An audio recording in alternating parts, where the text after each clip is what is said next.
This is crazy. This is nuts. What a performance. What a defensive performance by Morocco. What a defensive performance by Morocco. What a defensive performance, though. You guys deserve it, man. You guys deserve it. You guys deserve it. What a team. What a team. They probably used the least amount of players out of their squad in terms of the starting 11. And look at how far they've come. Semi-finals? Semi-finals? When a few people predicted Morocco to even get out of their group, I laughed. I laughed, man. Belgium, Croatia, Canada. I was like, Morocco's not getting out of their group. Croatia and Belgium are getting out. Croatia and Belgium, of course, are getting out. No way Morocco are getting out of that group. No way. But what they did, they didn't only get out the group, they went on to top the damn group. They topped it. They went on to top the group. Top the group. You see what I'm saying? Unbeaten. Still unbeaten at the World Cup. Still unbeaten. This is crazy. We need to take a look at the journey. Let's take a look at the Moroccan journey at the World Cup so far. 1-0 over Portugal. Even going down to 10 men late in the match. Still held on. Let's go back to the Moroccan journey. And let's start with the group phase. Right? As a matter of fact, let's go back to where Walid Regragui came in. They have not conceded a goal on the Regragui, right? Did he come in for this Liberia game? Let's check. Let's just check something really quick. All right, he wasn't there. That was Vahid. So he came in for the Chile match, I think, in September. So let's check this. All right, Regragui. Okay. So 2-0 versus Chile. 0-0 versus Paraguay. A 3-0 win versus Georgia. Now we get to the World Cup. A 0-0 draw against Croatia, who's already in the semifinal. 2-0 win over Belgium. Yes, you heard it, Belgium. 2-1 win over Canada, the only game they've conceded under their current head coach, Walid Regragui. And that was an own goal. 0-0 against Spain, didn't even concede in the penalty shootout.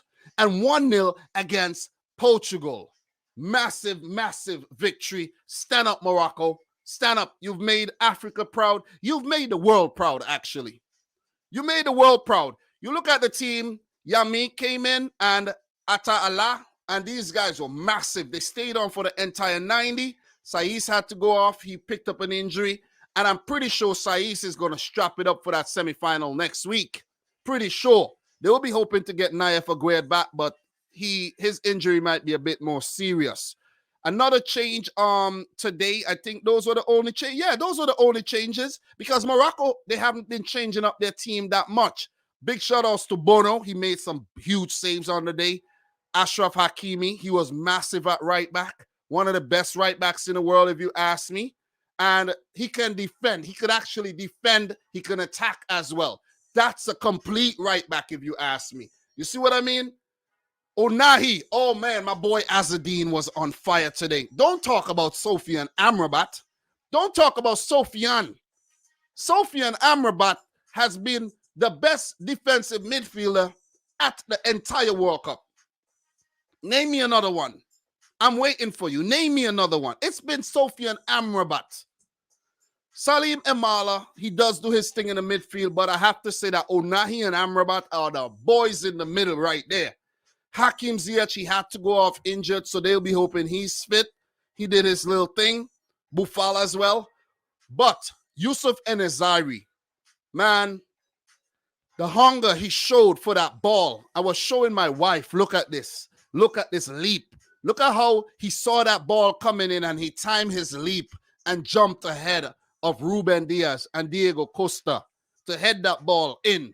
That was the ultimate moment that sent Morocco into the semifinals. That was a massive goal. And I think that was Atta Allah with that crossing. He was deadly going forward at left back. Nusser Mazroui, he picked up an injury as well. So even with an injured, basically a handicapped Moroccan side, Portugal still couldn't get past them. And we talk Portugal, right? They made one change. Ruben Neves came in for William Carvalho. I think this was a game that actually suited William with his stature and his physicality and everything. But I'm not going to say that Fernando Santos got it wrong by not playing him. Fernando Santos did what he needed to do. I don't think he deserves any criticism here. Maybe I think he brought on Ronaldo a bit too early in the second half, and that probably like kill out the game in terms of them going forward. Even though Ronaldo had a 1 or 2 chances, he still didn't have enough. I think the Portuguese midfield didn't supply their attackers with enough proper and clear opportunities. There was a few close chances, of course. Bruno Fernandes glancing on the post, Ronaldo shot saved. Bono had to, pull off another big save there as well. But overall, I don't think Morocco was tested enough by this Portuguese team. And sometimes it's hard to gauge a team even after they destroy another team 6-1. You see, we look at Spain, what they did to Costa Rica, and then they fizzled out after that. Portugal, where's the goals? Where's the goals from the last game? Completely absent, completely gone. And you got to say, Morocco, they stuck to their game plan. They didn't flinch. They didn't budge. And they were fearless. And that's the reward. That's the reward you get. Even after going down to 10 men late in the game, they still held on. We checked the stats. 9 shots for Morocco. They had their opportunities going forward. 3 on target. Portugal only 12 shots, 3 on target. All that possession, wasteful with it. The team that went through 100% deserved to go through 100%. No, oh yeah, Portugal, they played well. Portugal did not play well in this game. They didn't play well because Morocco disrupted their game plan. Morocco did that. They're impenetrable. They're hard to beat. They're hard to kill. I won't be surprised if this team gets to the final. Because to get to the final, you need a sound defensive base to galvanize the whole team. I won't be surprised if this team gets to the final. I really won't. I really won't, because they're so difficult to break down, man. It's so hard to break down. Won't be surprised at all. Won't be surprised. It'll be a hard prediction to make. You see what I mean? You could make a prediction like that and then I was dreaming.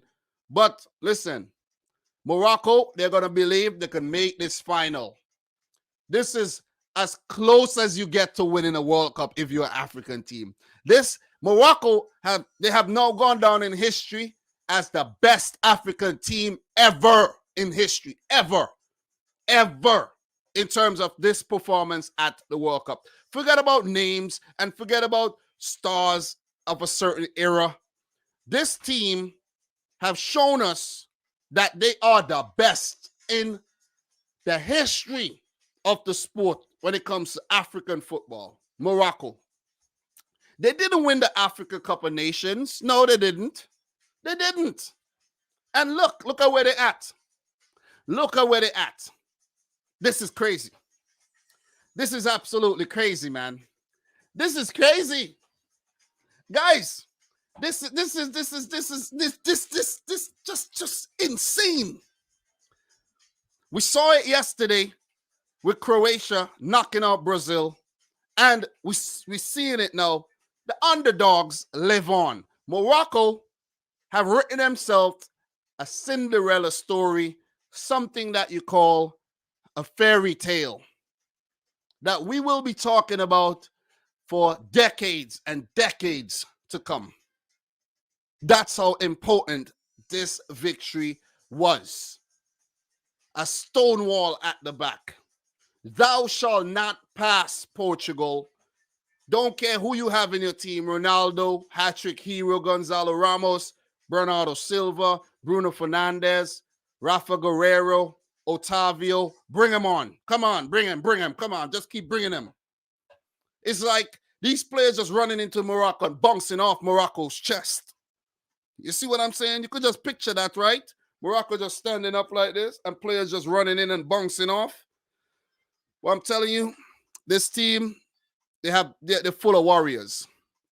They're full of warriors, and they will be well rewarded. These players will be rewarded for their hard work, their ability, and their achievements at this World Cup. Because some of these guys who are playing, for mid-table clubs, lower-table clubs in other leagues, they're going to get some big moves. Sofiane Amrabat, already linked to Liverpool. Look out for Azzedine Ounahi. He's young. Look out for guys like Abouklal, Sabiri. These guys are going to get some moves. Hakim Ziyech himself need a move from Chelsea. You see what I'm saying? Because that's not the place for you, Hakim. So you look at who else deserves a shout, man. The other guys are playing at big clubs already. Aguerd, Hakimi, Mazrui, Saiss is in, Turkey making bank at Besiktas right now. Yusuf Enazari probably needs a move away from Sevilla. He's not scoring over there.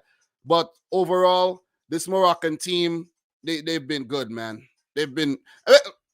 Listen, good is not a good enough word. They've been magnifique. Magnifique. You see what I'm saying? Magnificent. You got to polish it up with a word like that. Magnificent. This is absolutely nuts. Congratulations to Morocco, but I have to say, Portugal, look, they came in with the same game plan, the same team from that of Switzerland. And I think it was Switzerland that was just so bad on the day. Switzerland were really bad. I'm not going to say that Portugal didn't play well, but Switzerland were just bad. They threw out their game plan. They changed it up. They did something else, and they got punished for it. Morocco, I always knew it wouldn't be an easy job. I predicted Portugal to win, but I went with a 1-0 win out of respect for this Moroccan team. And what they did do, they themselves went on to win the game.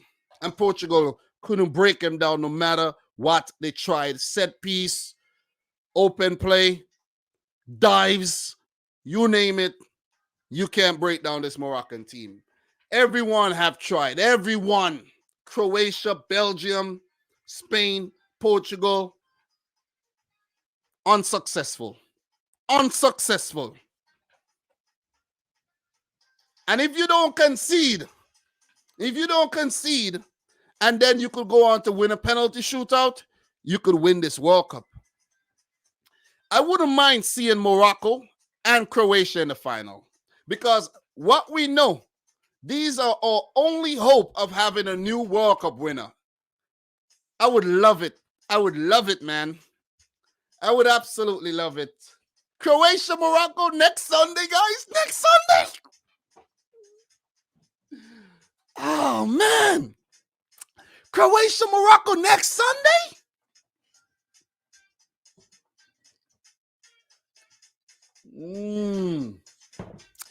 Croatia, Morocco next Sunday?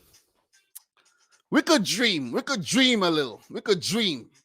We could hope a bit for something like that. But it's been a great World Cup. It's been a great World Cup. And hats off to Walid Regragui. He's done a great job with the team. They have shown a lot of character, a lot of fight, a lot of heart, a lot of soul, a lot of spirit. And they deserve nothing less than what they got coming for them. I'm pretty sure the nation of Morocco are proud of them, the diaspora in other countries. And these players await a grand welcome back to Morocco whenever they go back. National heroes. National heroes. Morocco, tomorrow should be a holiday. On Monday. Monday's a holiday. These players, you know what I mean, they made history. Made Africa proud. Proud. And this is a young team. They could do a lot more in the future as well.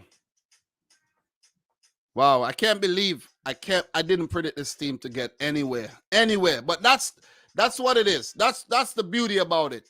When you don't, the team that you don't predict to get far, it does get far, and they've written the best story ever by an African team. Sending Portugal home.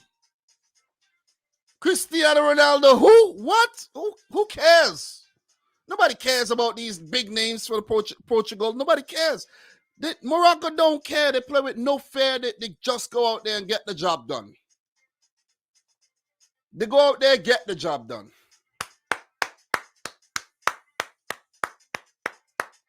France or England await. And then it could be Argentina or Croatia. So Morocco could play. They know they're guaranteed. As a matter of fact, let me hold up. Morocco are now guaranteed. They're now guaranteed 2 more matches at the World Cup. If they fail to make it to the final, they will be in the 3rd place match. So Morocco, they're guaranteed 2 matches at least. Congrats to that. Congrats to that, guys. So that is big. That is huge. That is huge as well. That just came to me. I just realized that. But it would be wicked if they make it to the final, man. That would be nuts. That would be nuts. But I'm happy for the team. Happy.